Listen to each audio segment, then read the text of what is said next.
Hi everyone, and welcome to the DNA repair, mutation, and what I'm going to kind of turn into cancer evolution part of the class. So what this main chapter 12 is going to cover is DNA mutations and some of the repair mechanisms.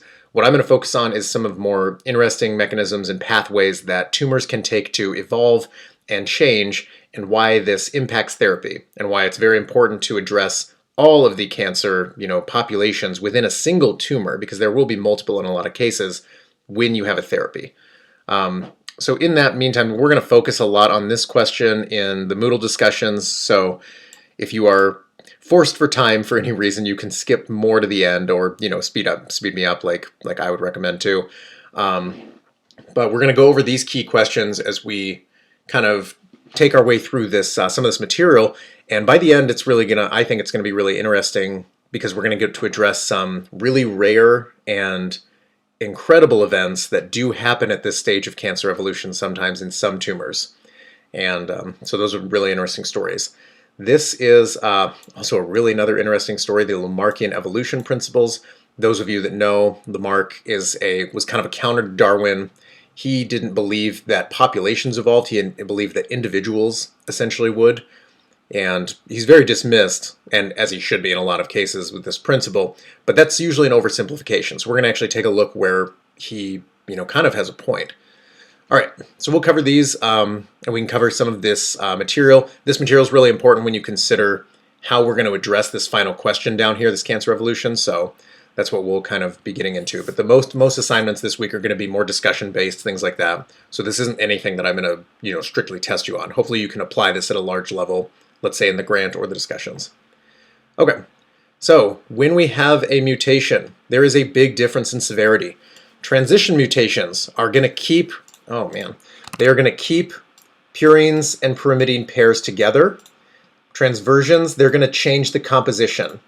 These are worse. These are more likely to change the amino acid. I don't know why that's doing that. Yeah, there we go. Nope. These are more likely to change the amino acid. There, I fixed it. Sorry. And that's why when you switch through a transversion, it's going to be a lot worse, because you're going to switch the structure of the pyrimidine and purine. So you can look in the book a little more. There's good detail on why the amino acid change is a lot more difficult. So there's also very different results of a replication error, and one of the possible effects of mutagens.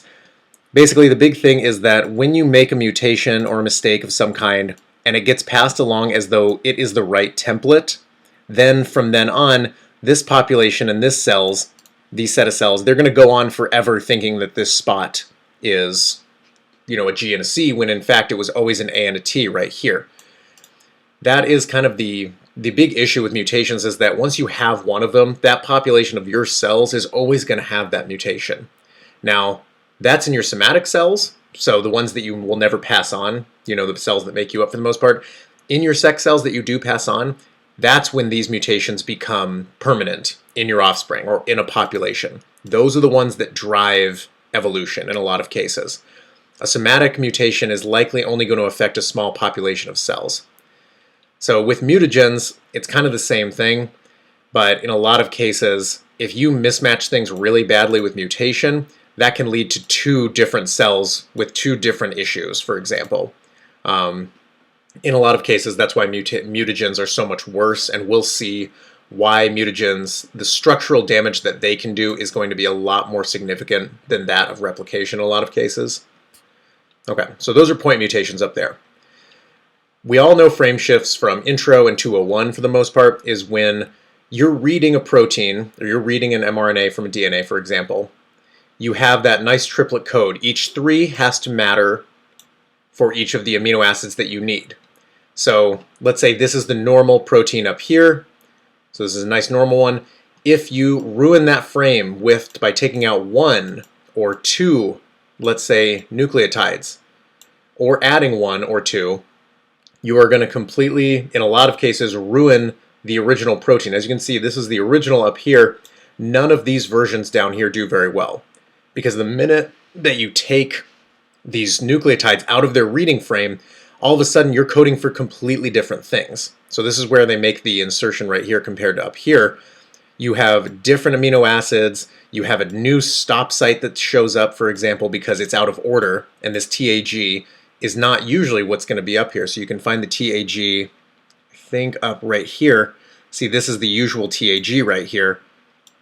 And if you ruin that, it's going to show up earlier because you ruin the frame. So frame shifts often lead to truncated or destroyed proteins. You're usually going to have a stop before you just have, you know, like a never-ending sequence of proteins. Stop proteins are kind of made like that to show up more often if there is a truncation, because that's better than having a massive protein that just goes on forever. Okay, so another unique issue is that if you keep inserting pairs of 3s, right? If this is your normal setup right here, and you do have a lot of, you know, glutamines right here, if you insert an extra one by accident, and usually because it's, you know, the replication machinery is going to slip because you have so many repeats right here of the same sequence. If it slips, it can cause this kind of this bump here that's going to go undetected because the bump isn't necessarily a mutation, and it's not going to set off the same pathways as often as, you know, a bump for a wrong nucleotide insertion. These 3 extra nucleotides are probably just going to get left in, and that's how you're going to get this entirely extra amino acid in this case. Now, for the most part, and we've kind of talked about amino acids, this isn't, you know, a death sentence for the protein in a lot of cases. It might be sometimes, you know, but it's a repeat among repeats, right? So this is okay usually, but in a lot of cases, if you have too many repeats, so over here with these diseases, if you have way too many repeats, all of a sudden you are ruining the protein, or you're usually making something that is not going to go away, for example. Actually, what you do with these repeats in a lot of cases is make them, basically, they don't go away. That's one of the biggest issues, for example, with Huntington's, is that you have way over 35 repeats in one of your brain proteins, and it kind of stops it from degrading correctly. What that means too is that when you have insertion mutations like this, or triplet expansion diseases, these are often, you can often document these as a dominant trait. So if one of these sequences gets passed, let's say, to some offspring, that sequence is going to show up no matter what. Like, even if you have a copy of the Huntington's allele that's normal, if you have one bad copy over here, it's going to show up. There's not a good way around that. So that's a good example of why, you know, a dominant trait, Mendelian-wise, is going to show up often as a triplet expansion disease. Okay. So in a lot of cases, the severity is going to be dependent on the number of expansions that you have. So if a normal gene has 30 copies, maybe you have a less severe case at 100 copies, but maybe you have a completely severe case at 230 copies. That's when things are just completely out of hand, it's not working. And as you can tell here, sometimes different individuals with stages of disease are going to have different amounts of repeats. And in this case, you can see that maybe this individual, and this is a very easy genetic test similar to what we've done before with base pairs, if you PCR this, you can tell how many repeats are in there essentially. You can kind of dose the amount of the disease. So that's going to be something where this amino acid setup here maybe has to do with degradation or some other role. And if they have too many of this section that's usually only this big, there's going to be way too many roles being played by these repeat sections here, and it's going to cause all kinds of issues. So the dose dependency of that is very specific in a lot of cases with Fragile X. As you can see here, the normal dose range is here, and the abnormal dose range is here. So that's going to have different effects in different cases. Okay. So this is going to apply a lot to when we study the cancer evolution and how tumors can really, you know, gain new adaptations through large events. So we've talked before about deletions. If you have a single chromosome here, there's a lot of reasons why you're going to lose an entire region. It's completely gone now. You lost all the genes in here. That can be 100 to 1,000 genes. Duplications, same thing. Well, opposite thing. But you're going to have this region, this chromosome, but you're just going to basically get another copy. This is actually kind of what I study in lymphomas, is something called DNA copy number amplification. So if you have a growth gene in here, let's say this is a growth gene, and you amplify it, well, now you have 2 copies of the growth gene, and now you're going to grow twice as fast.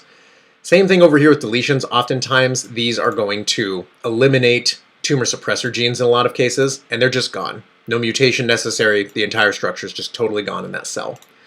Most of the time, this is going to be happening because of an issue in mitosis, where you're going to bring on too many pieces of chromosomes in one cell or lose them in the other.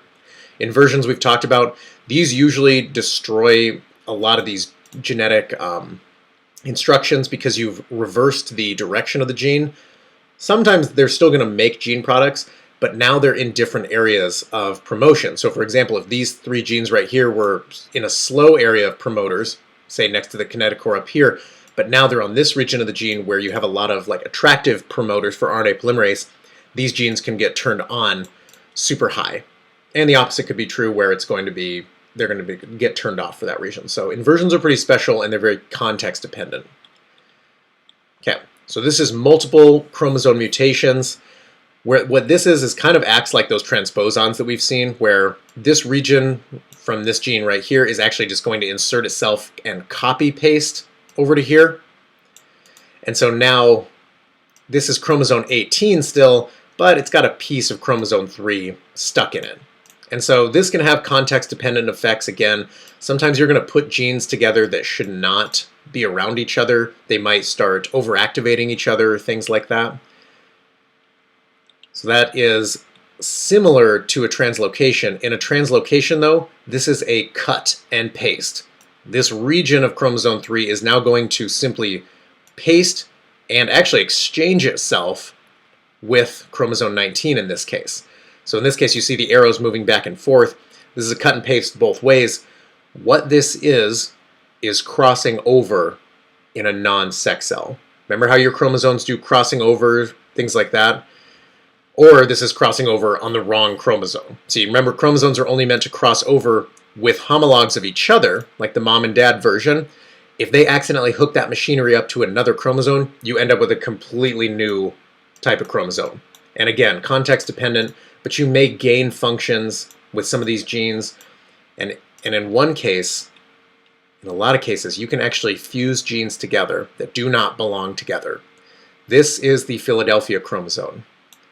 What this is a fusion of a portion of chromosome 9, the ABL gene, the ABL kinase, which is a growth gene, and the BCR gene.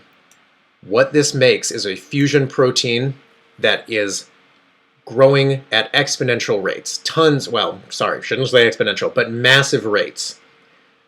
It makes a protein that does not exist in nature, that is so hypergrowth, this causes, in a lot of cases, disease and cancer just because of this gene. Now, what that means though, and again, this is using the strength of a disease against itself. This is a massive growth promoter, but this is not found in nature, this protein. That means that when you design drugs for this, so we call this drug called Gleevec, it binds perfectly to this fusion protein that creates that, this DNA is going to create. And it just completely derails it. And since this doesn't happen in the body, you're not inhibiting any of the body's functions. So these patients don't actually have as many, off-target effects as a protein that you're inhibiting that the patient's body still needs in other cells. So that's a very good, very good example of understanding these chromosomal events and using a specific therapy against them. Okay, so in that case, that's very good. Now we're going to go back to some small mutations. So we've talked about deamination and how there are certain things like apobex, for example, that induce that cytosine to uracil deamination. A lot of cases, though, water is something that can cause this. It's not something that's going to happen all the time, or I wouldn't even necessarily say frequently, but it does. Your cells and your nucleic acids exist in water in a lot of cases, and they can cause deamination in pretty much all of the bases. So remember, though, why this doesn't happen too often is that these bases are hidden on the inside of the helix. So imagine now these brackets are the helix. Remember that these are fairly hydrophobic. So that means that not only is this good to hide them for their structure in the DNA helix, it's very good to hide them for mutation. Because you don't want this process to happen. When you do as well, there's another thing that can happen here. Not only can it deaminate, sometimes the attack from H2O is literally just going to remove bases. Just hydrolysis is just going to happen here.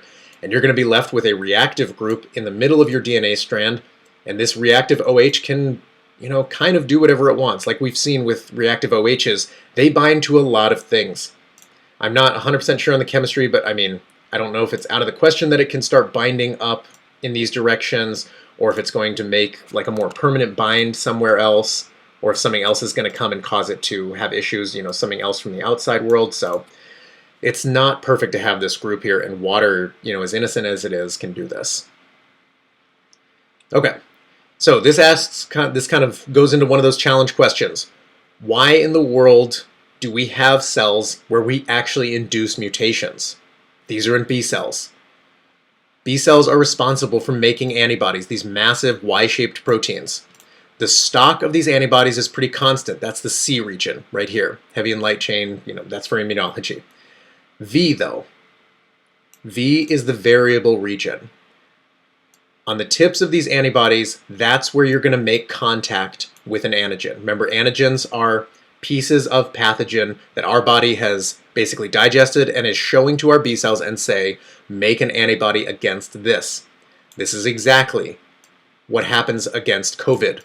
COVID is made of viral proteins. Those are chewed up by some of our cells. They are presented. This piece of antigen is going to try and bind with B cells. Now, the way that we make an antibody that is perfect to binding this area is we actually take a look at the genetic regions of the antibody chain. You arrange them into a specific segment to make a specific antibody. And then in that big population of millions of B cells, you unleash something called AID. So deanimation complex. And so this is going to put in black here a lot of mutations. It's going to essentially mutate your own DNA in that B cell. It's basically an unleashed mutation. Now, millions of the B cells, of the 100 million that are getting tested against this antigen, they're probably going to die. This is really rough. But if it causes an amino acid change that makes this binding better, then that cell is going to survive, because in the world of B cells, if this binds really well, then it's going to send survival signals down to the B cell, and that's going to be the survival of the fittest B cell. So inducing mutations is basically hyper-evolution against antigens. Your B cell response takes 5 to 7 days maybe, but that's because it is hyper-evolving to create cells to attack that pathogen. And this is kind of that path of B cells, is that in this first case, they're going to get presented with some kind of antigen, or at least they're going to expand. And in a lot of cases, they're going to see some of that antigen. They're going to undergo some of that somatic hypermutation to find a very good selection B cell. So these are all going to get mutated. The one that binds the best is going to go and get presented some antigen. And they actually do this cycle over and over again until you have like a perfect B cell against the antigen that's being presented. Eventually, you get to this stage, the plasma cells, see how it's shedding the antibodies. Those actually go and fight the pathogen. And you make some memory ones that sit and wait, let's say, for COVID to ever come back. That's why you're immune. This is for me, this cycle of survival of the fittest, because all these cells are competing against each other to bind, the antigen that's being presented. This is kind of, to me, like the evolution of that shark species where live baby sharks hatch in the mother's womb, and they fight and kill each other and compete until only 2 are left. In this case, only 1 is left, the eventual B cell that's going to create the plasma cell that fights. So it's kind of this like really violent evolution. It's a really nasty zone. It's no wonder that tumors pop up all the time, because you're inducing this mutation in a lot of cells. Okay, this slide's just super cool, sorry. In a lot of cases, B cells rely on 3D chromosomal structures, so this kind of relates back to Chapter 9, and I probably should have mentioned it back then. You have things called superenhancers that are brought together by specific DNA twisting and coiling like we talked about. So you see those E's right there, and these little dots are chromosome, or these are gene promoters, for example. Enhancers bind up promoters and create these really unique structures in DNA that bring AID, in this case, usually to B cells to mutate the right spots. What happens in tumors, though, is that these structures form errantly, and AID shows up and mutates the wrong spot. So if you're interested, again, in cancer, definitely let me know, because that's a very interesting concept. Okay, so we've talked about some mutagens. Oxidation is one of the absolute worst. It's going to affect almost everything. Oxidation comes from reactive oxygen species. As you can tell, oxygen is hyperreactive, and it creates hyperreactive groups on your nucleotides, and it turns them basically into things that they are not supposed to be. You have things in this case, for example, where you have certain regions of G's binding to A's, and really poor structure G's binding to C's. These all can have really detrimental consequences in the long run for your DNA. Remember how we talked about the replication fork? We're going to address this. But if you stall the replication fork, you're completely dead in the water.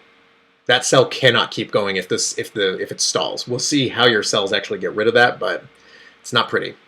Okay, this is why we should pay attention to mitochondria. Okay, where do oxidative superradicals come from?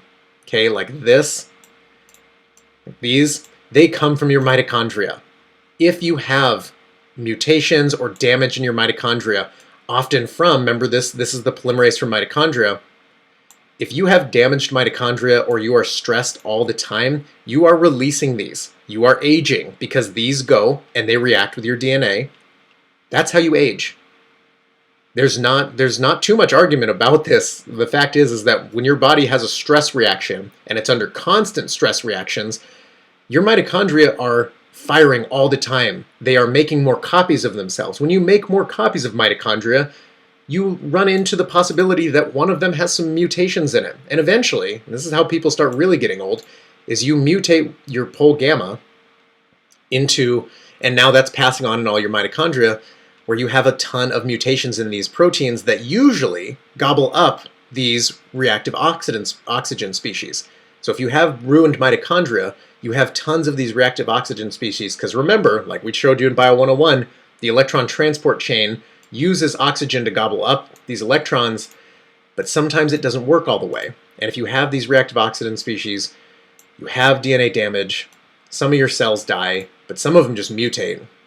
But this is really where aging shows up. This is why if somebody's super stressed, they are literally aging themselves. So take it easy, right? Okay, one of the worst. So we've covered a few mutations where we create reactive species.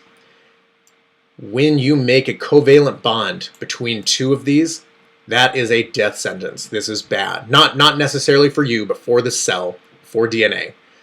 These mistakes are so difficult to remove during replication and when the fork encounters them, that oftentimes the entire cell dies. So not only does nitrogen mustard, when applied as gas, as it was in World War I, have short-term devastating effects, this is why you have people with long-term issues from gas. This is also, I can't remember if Agent Orange from Vietnam uses the same exact, is the same exact issue, but the long-term effects of Agent Orange, I think they might fit this profile. I'm not going to say 100% sure. And I'm also not going to say if Gulf War syndrome is affected by anything like this. I don't think it is, at least empirically. I'm not 100% sure. Okay, so lots of ways that we can mutate things. The Ames test is a very good test of how we can do that. I'm going to take, and we're going to do this with your mutagens. Well, some of them I can't get because of the pandemic. I'm going to take this culture of Salmonella. It cannot last or live without histidine. I have hundreds of histidine plates that were made.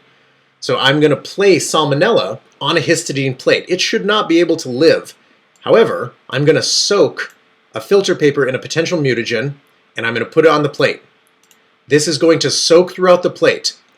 Now at first, this is a clear zone, because this is a pretty heavy-duty amount of mutagen in this filter paper. The clear zone just means that killed the bacteria. It was too much.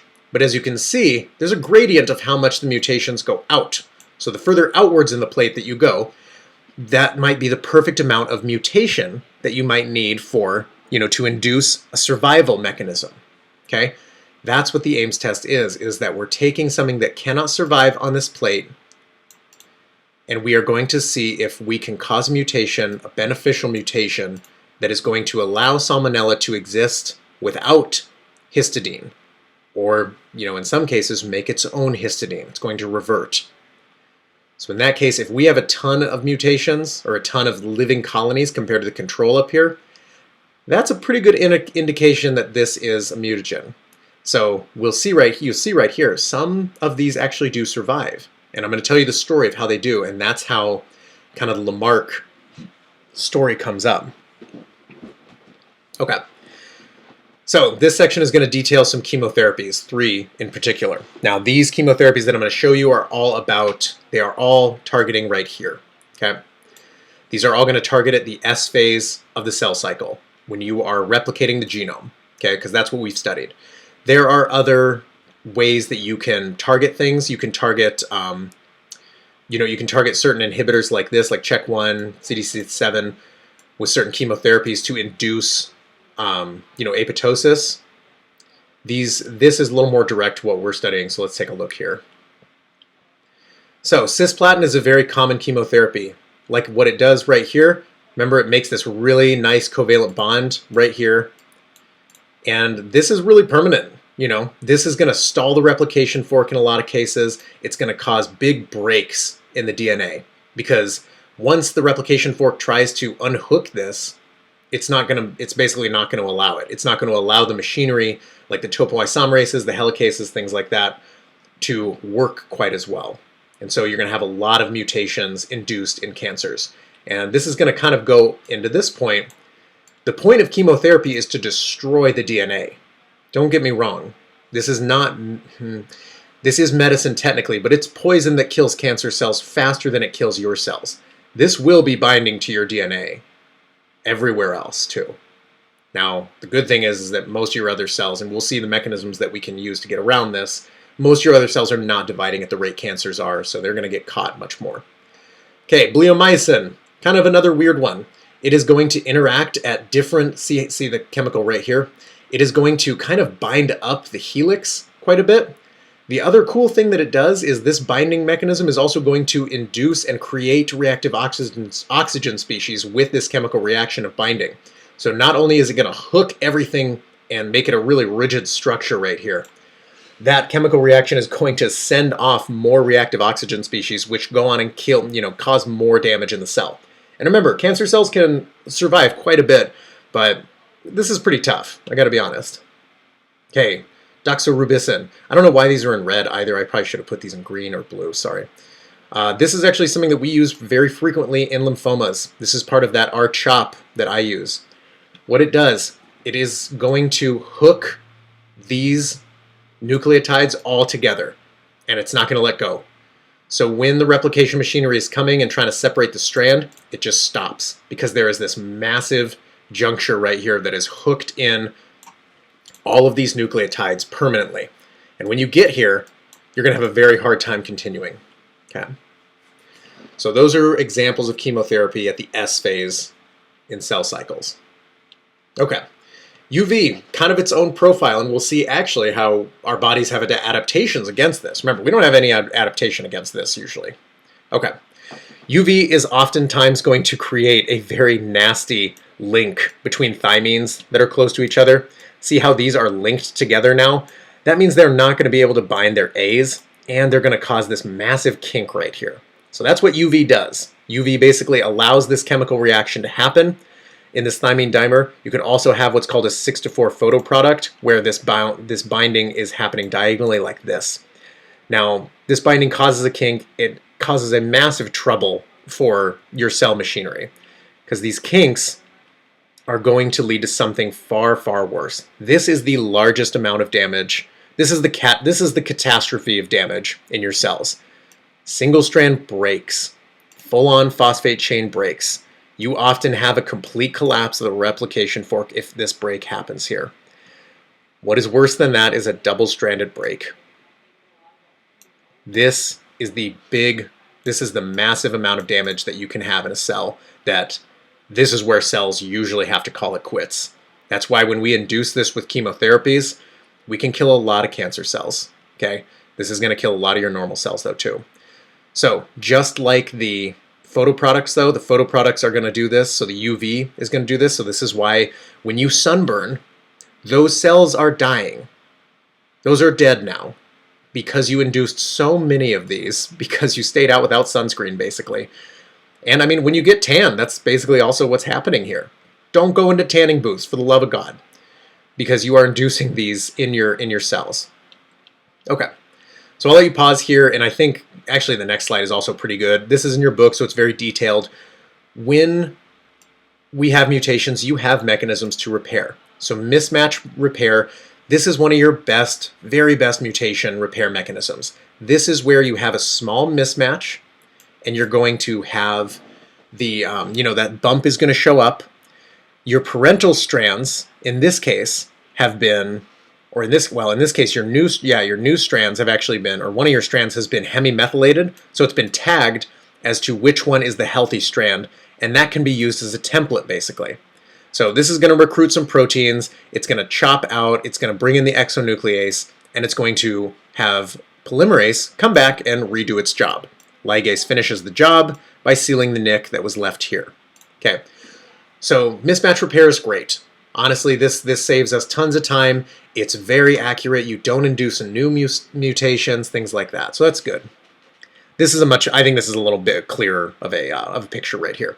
So when you have a big bump right here, but you know which strand is right, for example, or which strand is old, then you can you can use this strand as the template and make a new section right here. So I think that the parental strand is the one that's methylated. I can't remember now because it looks like I'm maybe wrong on that. Take a look in your book. It's okay though, because remember, we're only doing the kind of big picture right now, so I'll check back with you and send an email based on that. But I'm pretty sure the original strand is methylated to ensure that that's the accurate strand that you're going to copy off of. Okay. So we talked about C deanimation, so cytosine deanimation to uracil. The good thing is in eukaryotes, we have, and I'm pretty sure in prokaryotes, actually I should check, we have a enzyme that just scans our DNA and it makes sure to remove uracils. Usually it's going to put a C back in there, I believe. Now, that's not perfect because you can have a uracil come about from, different mutations on different nucleotides, kind of. But what this enzyme is, it's a great adaptation. It has a perfect pocket for finding uracils that don't belong right here. It's going to remove the base, and then it encourages a nick to come in and fix this nick right here. And it's going to fix and it's going to add, usually what the C that usually was there. So it's a very good adaptation that our cells have had for a long time. And by our cells, I mean our ancestors' cells that say uracil does not belong in DNA, it belongs in RNA, get rid of it. Okay, when you have something large, like a thymine dimer that is connected, see that little connection right there? That's a covalent connection, so MMR is not going to work here. A lot of your high fidelity stuff is not going to work. There are two different pathways that you can take here that are hypothesized that how exonuclease repair is going to work. It is going to remove a very large chunk right here. So 24 to 32 nucleotides are going to get attacked here and moved out. Whether that is going to be by using RNA polymerase with some partner proteins or by this protein set, so I think possibly both have their validity, you're going to remove a massive chunk from the DNA here. This actually doesn't do a good job showing, but you remove this whole chunk and you put a new chunk in here. That leaves a lot of room for issues. So the good thing is you still have this nice strand down here that can be used as a parental template strand. It's not perfect though. So this is a very good chance in a lot of cases. That's why in a lot of cases with thymine dimers that you get from UV, you induce a lot more permanent mistakes a lot of the time because this is not a good process like MMR. Okay. There is one last process that we talked about. And this is, remember how I said if you stall on the replication fork right here, that cell is in dead water? It's close to being dead water. But you have something called translesion synthesis. These are very, very special proteins that when a cell encounters a mistake that is very bad and it cannot be fixed, like a covalent bond or a chemotherapy in some cases. This polymerase takes over. It can tell with its active site where something is stalling the fork or there's a break, what it is going to do, because polymerase literally can't go on if this break is here. It literally takes the clamp, the polymerase, like what we saw before, and it just moves it past it. It just says, you know what? Having one mutation is better than the cell exploding. Because replication's allowed to continue, you have one mutation, even if it's terrible, but the cell lives. So this is kind of your all or nothing. This is the last-ditch effort that your body has to ensure that your cells keep going on, even when you have a mutation that usually is going to completely derail DNA replication. Okay, so this gets into Lamarck. This gets into the idea that DNA is a very, very interesting way to look at evolution when you're looking at directly molecular DNA. So this is kind of the human situation. Basically imagine, like I say right here, if you had a superpower that at the moment you were about to die, you could click a button and you'd have a 1 in 100 chance to live, right? Most of the people that you ask that question would say, yes, why not just try it, right? Why not have that one chance, right? So this is going to detail kind of Lamarck. So keep that thought in mind, that superpower. Lamarck's issue is that he believed that individual organisms evolved, not population like Darwin. He believed, and the usual example is that a giraffe would just stretch its neck and its offspring would have longer necks. Most people just laugh at this in Evolution and 101, as you should, and Lamarck wasn't exactly the friendliest guy. Neither was Darwin. You guys should look up George Foster Wallace, he was a little better. But what Lamarck is essentially saying is that, okay, this organism wills its way during its lifetime to eat whatever is available. Let's say it's on an island with buds and fruit. This organism will change, not its offspring. Its offspring will change after it changes. It wills its survival, basically. This is an oversimplification, obviously, because it's going to get into superpower that some bacteria and other microorganisms have. And that is the last-ditch hypermutation. So, a long time ago, there was an experiment to see with a control plate. And scientists put on a type of bacteria that should not have been able to survive on this plate. It was lacking nutrients. It, had other factors. But a few colonies made it. When they sequenced them, they found out that they were completely mutated from the original. So imagine spreading bacteria all over this plate, and some still survived. Now what happens in some of these bacteria is that when they encounter the plate, they start growing and they realize there's no nutrients here. There's nothing, and we are about to die. In that last moment, bacteria switch off all of their editing mechanisms. Every polymerase that helps, they switch it all off. They mutate everything they can in the hopes that somehow a few pathways are going to be affected that allow them to survive in this new world. And to me, that's always been something incredible. That there is this final adaptation to say, no, if you have this superpower to say, last ditch everything, one last stand, turn off everything in the cell that keeps us alive, just for one try to see if we can create new pathways, new genes that can allow us to live in this new environment. Normally you're only going to see 3 copies. I couldn't find a picture that had fewer, but to me that hypermutation story is so amazing and interesting that something so small can have such a powerful adaptation. Okay, so in the finale, and where we're going to apply this into class, how cancer evolves. Cancer evolves a lot of different ways. Number one that you have to consider, you often have a population in the background called a cancer stem cell. Now, I'm not going to call it a cancer stem cell. These are tumor-initiating cells, but if it helps you to think about it, call them a cancer stem cell. These are self-renewing, and they're not going to cause symptomatic cancer, but they're going to evolve a little bit and cause, a substantial tumor here. Maybe another time they evolve a little bit and they send out a cell that causes a tumor here. Clonal evolution is usually what you're dealing with most cancers in a lot of cases. You have a original cell that had a mutation. In this case, this is just linear evolution right here. This population gets bigger, The aggressive, like better surviving tumors eventually out-adapt their competition, their cousins, and you end up with a very, a strict single population line that is very powerful. Okay, the trunk branch or braided river.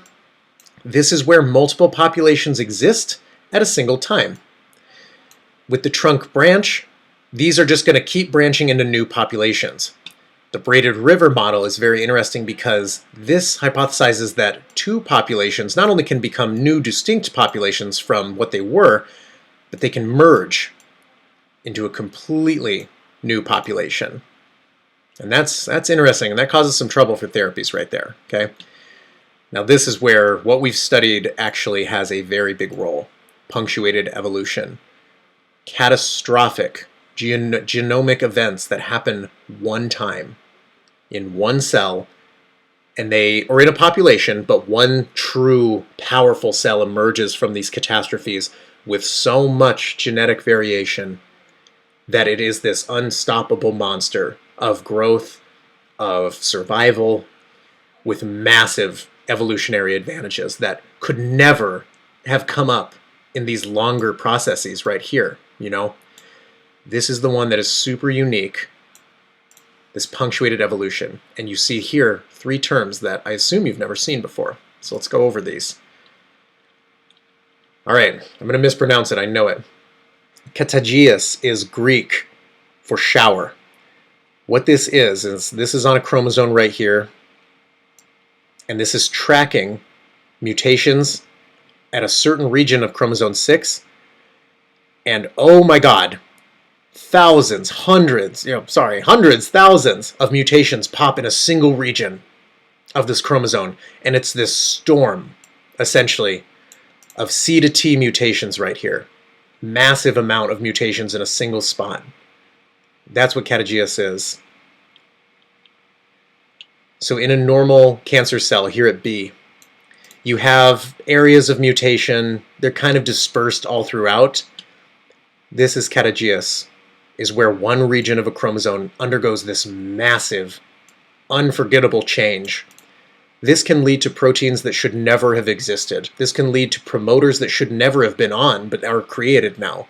All kinds of things. So remember, this sounds like it would just kill the cell. It probably does, but in this population, if you have some massive punctuated event, maybe you kill 1 million cells, but maybe 5 of them come out with something with a massive advantage. And then, if they have the advantage, they're going to be the ones that grow the population out. So that's why in some tumors you see populations with these incredibly, concentrated amounts of mutations. Not just one, thousands in a single spot. Okay, chromothripsis is something similar, but now we're looking at a structural event. This is a structural catastrophe in a single chromosome sequence. So that, remember, this is single chromosome. That's why we're using chromothripsis here. There is a catastrophic breakage. The entire chromosome breaks into pieces, and it is rearranged, and several pieces are lost. Why might this be an advantage against our chemotherapies that induce double-stranded breaks? If you induce double-stranded breaks, and I'm not saying that this always has to come from chemo. There are other catastrophes, genomic catastrophe events that happen when certain genes get turned on. But if you induce this massive amount of breakage, you have mechanisms in your cells that put chromosomes back together. Maybe not in a good order, but those mechanisms can accidentally create something that has never existed. And chromothripsis can often be seen uniquely in patients and profiles. Oftentimes, certain rearrangements are more advantageous to the tumor than others. But the fact that something can happen like this genetically is incredible when it comes to tumors. And then gearing up for the end, I think this is the end. This is chromoplexy. These are 3 distinct chromosomes. If in a catastrophic event, double-stranded breaks are induced, and a catastrophic event can be chemo, can be something inducing these, remember, the chromosomes will shed and break, and they will exchange pieces that were not meant to be exchanged. Some pieces will get deleted, but you now have 3 new chromosome derivatives. What this kind of chart is, it's a Circos plot of the entire genome. You see there's chromosome 1, 2, 3, all the way down to X. These are regions that have exchanged between regions of chromosomes. So right here, this is chromosome 5 exchanging with chromosome 18, a region. This is chromosome 1 exchanging heavily with chromosome 13, right? This is the complexity level of cancer and how what we're dealing with when we design therapies are completely new genes in some cases, completely new epigenetics. That's why the challenge here is so dark and so daunting, is that even when you shred and you shatter chromosomes, the fact that some of them will come back together in a unique and possibly advantageous formation, that's just unfair almost, right? Like this is where I hate using this word, and like the Greeks didn't use this word, the beauty of this disease comes in. This is a survivor more than any organism or population I've ever seen is a tumor population. That's a survivor to me. And I mean, it's awful because, you know, obviously this affects people's lives and this is terrible. And so the word beauty is kind of the stunning effect of how something can be like this. Philosophers and authors use that word like that, and how I'm trying to use it and probably butchering it. But the fact that these events, these catastrophic events exist and can actually grant advantages is immensely powerful and terrifying, to say the least. And that's one of the translations of beauty, is that it is terrifying when you see something like this that is so out of human control sometimes, I'd say. Okay. Enough philosophizing. All right, that's enough biology for maybe 2 weeks. This is a pretty big YouTube. So we'll focus on this stuff for maybe 1.5 weeks or so, and then we'll kind of come up on some more interdisciplinary evolution ideas. Cool.